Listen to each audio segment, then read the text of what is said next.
पितृदोष है, ये आपको कैसे मालूम पड़ेगा?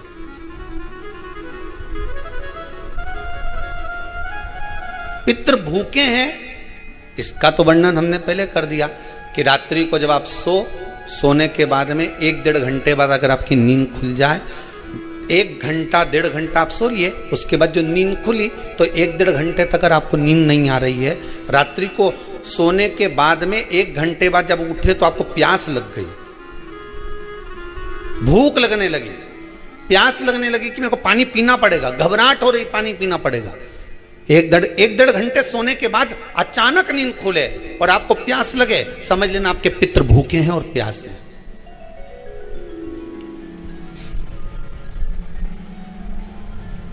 वो भूखे और प्यासे हैं, उनको जल की जरूरत है।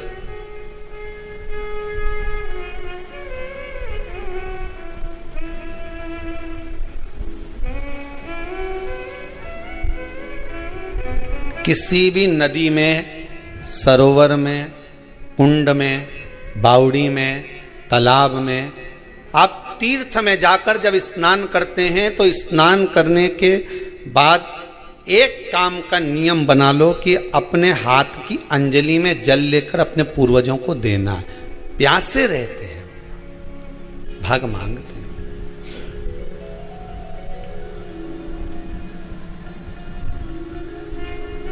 भाग प्राप्त करना।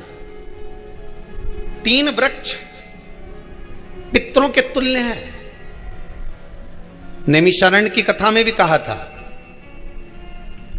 3 वृक्ष पितरों के तुल्य हैं। पहला पीपल, दूसरा बट वृक्ष, तीसरा बेलपत्र का वृक्ष। ये पितरों के तुल्य हैं। अगर आपको रात्रि में नींद नहीं आ रही है, ऐसा लगता है कि रात्रि को 1 घंटा 1.5 घंटा सोने के बाद कुछ गलत गलत विचार आने लगते हैं, नींद सुबह 3 बजे तक 4 बजे तक नहीं आती, 4 बजे के बाद फिर नींद आती है, तो एक प्रैक्टिकल जरूर कर देखना। एक प्रैक्टिकल करने में क्या जाता है? प्रयास करने में क्या कुछ जाता है क्या?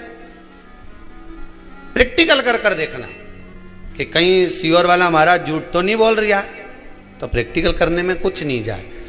1 लोटा पानी लो, उसमें थोड़ा सा कच्चा दूध डाल लीजिए, श्राद्ध पक्ष चल रहा है, बेलपत्री का पेड़ या पीपल का पेड़ या बट का पेड़, इन पेड़ के नीचे ले जाकर उस दूध को दोपहर में सुबह 10 बजे से लेकर 12 बजे के बीच में ले जाकर चढ़ा दीजिए। रात्रि को फिर ना आपको प्यास लगेगी, ना भूख लगेगी, नींद एक बार लगी तो सुबह ही खुलेगी। प्रैक्टिकल करने में क्या जाता है? पानी डालने में तुम्हारा कुछ जाएगा? अरे बोलो तो सरी, हमें 10 रुपया का दूध जरूर उसमें, और तुम इतनी चतुर हो, इतना सारा दूध थोड़ी डालोगी, तुम 2 चूल्हे डालोगे। कहाँ तुम इतना डालने वाली हो है?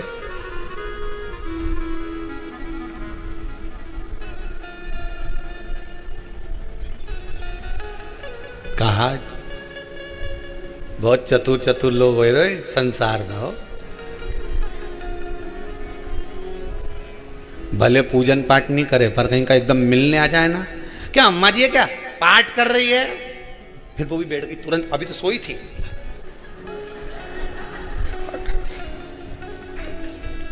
तुरंत क्या पंडित जी हैं क्या, उनसे थोड़ा सा काम है, अभी माला जप रहे हैं। मालूम पड़े पंडित जी तो आराम से सेव फल खा रहे थे। अब प्लेट सोफा के नीचे घुसे तुरंत।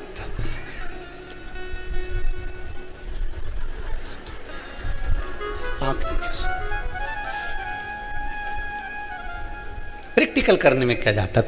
कुछ भी नहीं बिगड़ेगा। ये तो बस जल डालोगे तुम्हारा ही कुछ अच्छा हो सकता है, बाबा की कृपा है।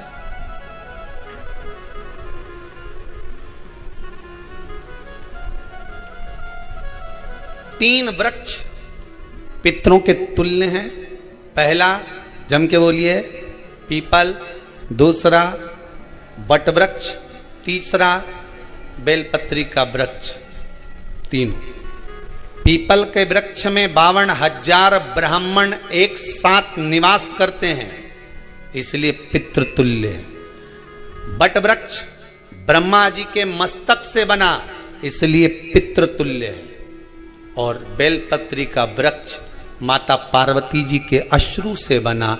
जब आंसू गिरे थे माता जगत जननी जगदम्बा पार्वती के, उस समय पर पितृलोक में हलचल उत्पन्न हो गई थी।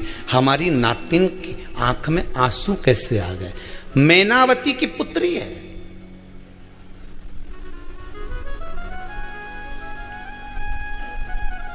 पितरों की नातिन, इसकी अश्रु कैसे गिर गए? पार्वती जी ने कहा ये आंसू नहीं, मेरा पुण्य भाग प्रकट करती हूं बेलपत्री के रूप में। तो पितरों ने वर दिया था कि ये बेलपत्री का वृक्ष हमारा आशीर्वाद है, इसके नीचे अगर कोई दीप लगाता है, शिव को स्पर्श कर चढ़ाता है, उसके पितरों की शांति होगी। हम स्वयं उसको आशीर्वाद देने के लिए पधारेंगे। बेलपत्र का वृक्ष पितृतुल्य।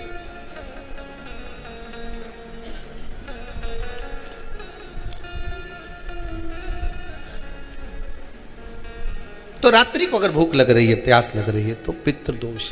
दूसरा पितृदोष का लक्षण बताया, घर में कोई शुभ कार्य ना हो, वंश की वृद्धि ना हो।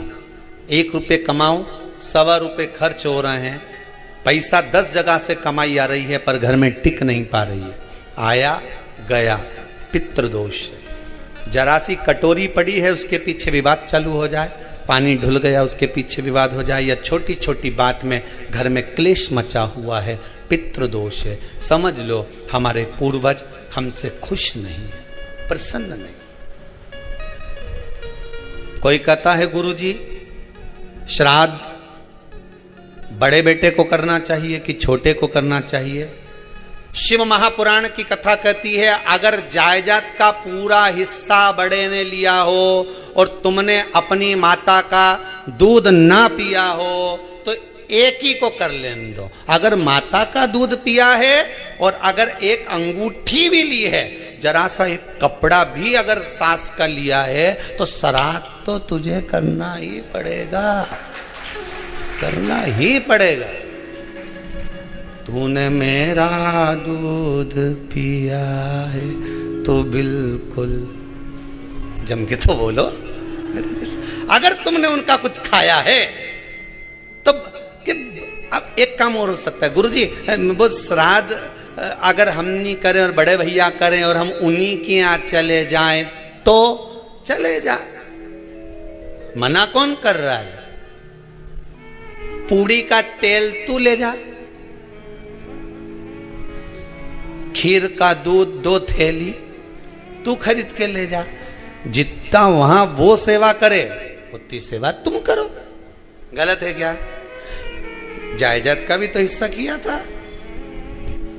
सुई की नोक के बराबर नहीं धुआं ने, ईंट इधर खसकी है तो हमारी इधर खसका दीजिए। हमारी बसियत में इतना लिखा है तो फिर बसियत में ये भी लिख के जाना चाहिए था। मैं तो क्यों सबके, तुम डरो मत ही रहे एक भी।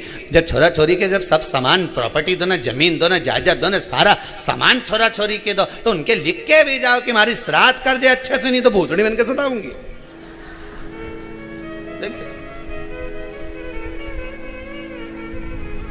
श्राद्ध करो।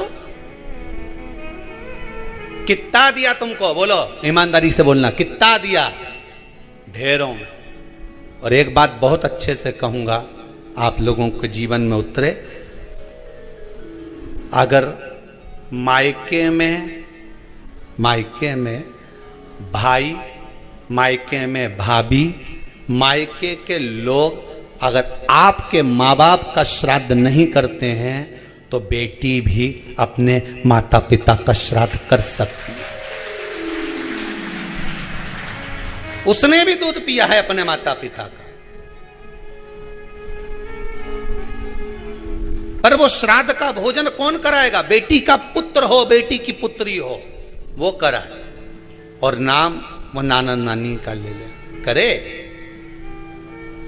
अगर वो नहीं कर रहे हैं, वो नहीं संभालते, वो नहीं जानते, तो आप करो तो करे। 2 भाग होते हैं। जब एक रोटी गाय के मुख में दी जाती है, गाय के मुख में जब हम रोटी देते हैं, एक रोटी जब देते हैं, या तो गाय के मुख में 16 श्राद्ध में जब रोटी देते हैं तो रोटी को बीच में से तोड़कर, रोटी का जो भाग होता है उसको, मतलब ऊपर से फुलका का परत नहीं निकालना है, रोटी जो सीधी सीधी है ना, जैसे ये रोटी है तो इसको बीच में से तोड़ लिया, 2 भाग विभाजित कर लिया, नीचे वाले भाग में भी थोड़ा सा गुड़ शक्कर रख लिया, ऊपर वाले भाग में भी गुड़ शक्कर रख लिया, एक के ऊपर एक रोटी को रख लिया, वो गाय को दी। तो अपन श्राद्ध पक्ष में 2 पूड़ी का प्रमाण है कि गाय को 2 रोटी दी जाती है, कुत्ता को 2 रोटी दी जाती है।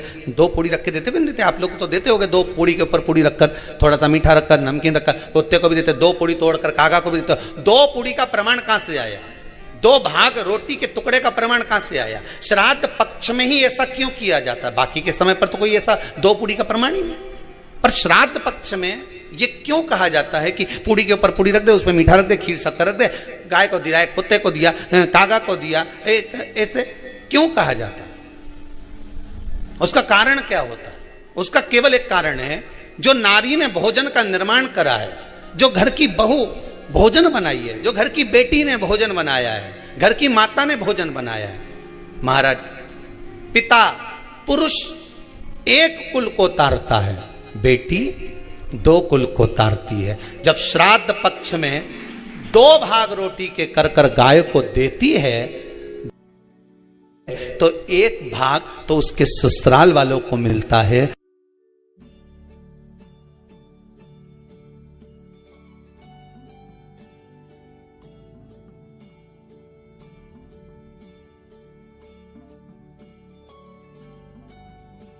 मायके को भी मिले, ससुराल को भी। जब गया जी का पिंड होता है तो नाना नानी सबका स्मरण कराया जाता है। 2 भाग,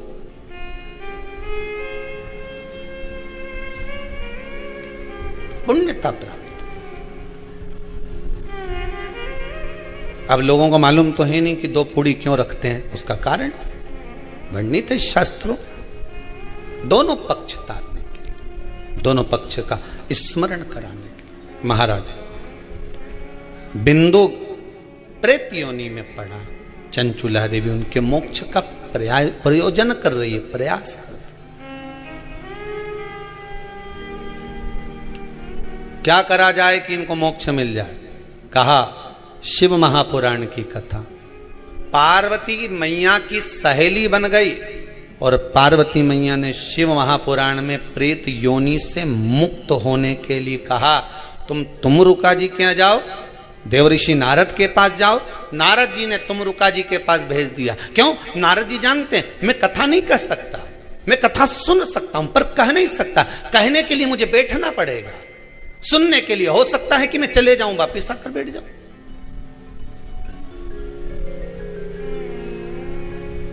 तुमरुका जी से कहा कथा कह दोगे? हाँ, कहने में क्या दिक्कत है, मेरे पति को प्रेत योनि से मुक्त करना है। तुमरुका जी बोलते हैं केवल तुम्हारा पति प्रेत योनि से मुक्त नहीं होगा। तुमरुका जी ने शिव महापुराण में कहा, सुनो चंचुला देवी, केवल एक व्यक्ति शिव पुराण से नहीं तरता, इस बिंदुक जैसे ना जाने कितने प्रेत इस वायुमंडल में घूम रहे होंगे, ना जाने कितने पितर, ना जाने कितने आहूत, ना जाने कितने वासुक इस वायुमंडल में घूम रहे होंगे। तुम्हारा पति तुमको दिखा नहीं, तुम्हारा बिंदुक तुम्हें कभी नजर आया नहीं, फिर कारण क्या था? बस मन में शांति नहीं है। घर में सारा सुख है पर हृदय में शांति नहीं, समझ लो पितृदोष है। क्या करा जाए? फिर क्या करोगे? महाराज, हृदय शांति, हृदय शांति। केवल एक अकेला बिंदुक शिव महापुराण की कथा सुनकर नहीं तरेगा। तुमरुका जी कहते हैं जिस समय पर मैं शिव महापुराण की कथा कहूंगा, सुनो चंचुला देवी, इस संसार के इस भूमंडल पर मृत्यु लोक में जितने भी जीव इस संसार सागर में भटक रहे होंगे, शिव महापुराण की कथा सुनकर वो भी तर जाएंगे। ये अकेली बिंदुक को तारने वाली नहीं है, इस मृत्यु लोक में जो विराजमान। आज भी नियम है महाराज, श्राद्ध का भोजन टेबल पर नहीं कराया जाता। श्राद्ध का भोजन ब्राह्मण को कुर्सी पर बिठाकर नहीं कराया जाता। श्राद्ध का भोजन किसी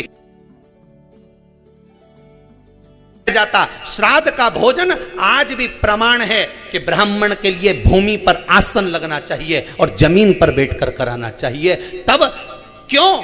क्योंकि इस भूमि पर बैठकर जब भोजन कराएंगे, इसी भूमि से ना जाने कितने पितृ गए, कितने तर्पण हुए, कितनी तिलांजलि हुई, इसी भूमि से, इस रज से, इस कण से ना जाने कितने जीव चल गए। अब लकड़ी पर या टेबल पर या कुर्सी पर बैठकर ब्राह्मण को भोजन कराने का प्रमाण नहीं है। अब आपका फैशन ज्यादा हो गया तो बात दूसरी है।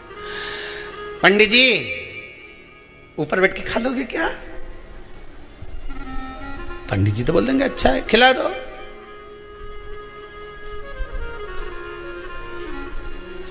ऊपर बैठ के क्यों? वो झुकने में थोड़ी सी कमर लचक जाए, क्योंकि खीर परसेगी तो झुकना पड़ेगा। अब ब्राह्मण अगर भोजन करने आसन पर बैठेगा, तुम अगर थोड़ा झुककर परसोगी, ब्राह्मण के सम्मुख में आप थोड़ा सा भोजन कराते समय झुकोगी। जरा विचार करिए, यशोदा मैया के घर में संतान नहीं थी। यशोदा जी श्रावण के महीने में श्रावणी करने आए हुए ब्राह्मण को मात्र खीर परोसने के लिए गई थी। 52 साल की उम्र थी, संतान का सुख नहीं दिख रहा था, खीर परोसने के लिए गई। उतनी देर में ब्राह्मणों ने देखा इनके घर में संतान नहीं है, पुत्र भव कह दिया। और यशोदा जी के पति श्री नंदराय जी कह रहे हैं कि बाबा मैं 60 का या 55 की, बाल हो गए धोले, और तुम कह रहे हो पुत्र होगा। कहां से होगा? ब्राह्मण कहते हैं ब्राह्मण जब भोजन करता है, भोजन करते समय जब वर देता है, वो वर गलत नहीं हो सकता, कहीं से भी आएगा, पर छोरा तो आएगा। और आया, कहीं से भी आया, पर पुत्र आया, क्योंकि आशीर्वाद दिया था। श्राद्ध पक्ष का भोजन टेबल पर नहीं, कुर्सी पर नहीं, श्राद्ध पक्ष का भोजन ब्राह्मण को आसन लगाकर जमीन पर कराना चाहिए, भूमि पर।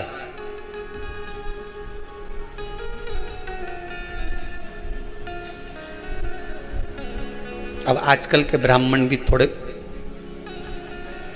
नीचे,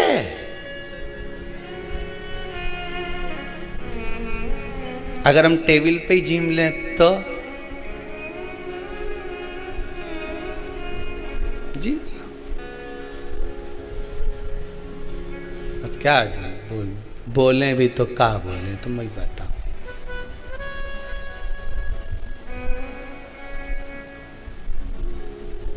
थोड़ा सा भाग भूमि का हो महाराज। तर्पण तिलांजलि सब भूमि पर।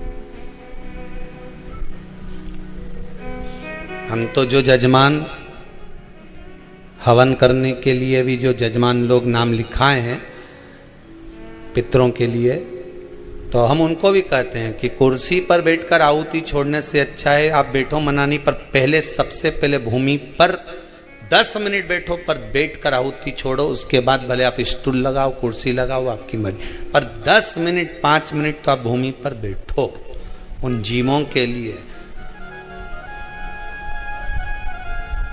उन जीवों के